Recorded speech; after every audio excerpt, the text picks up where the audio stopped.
Welcome to the GPS map camera tutorial. In this video, we'll show you how to add your own contact number to the stamp.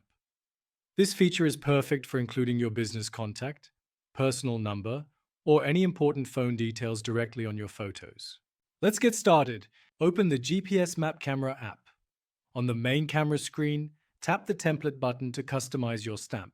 Tap the edit icon next to it. Now you're in the advanced settings. Scroll down and tap on the contact number option. Here you can see a few telephone icons. Just tap on the one that fits your style, then enter your contact number below and hit Add button to place it on your stamp. And that's it. Your contact number has been successfully added and will now appear in the stamp preview. Go back to the main camera screen.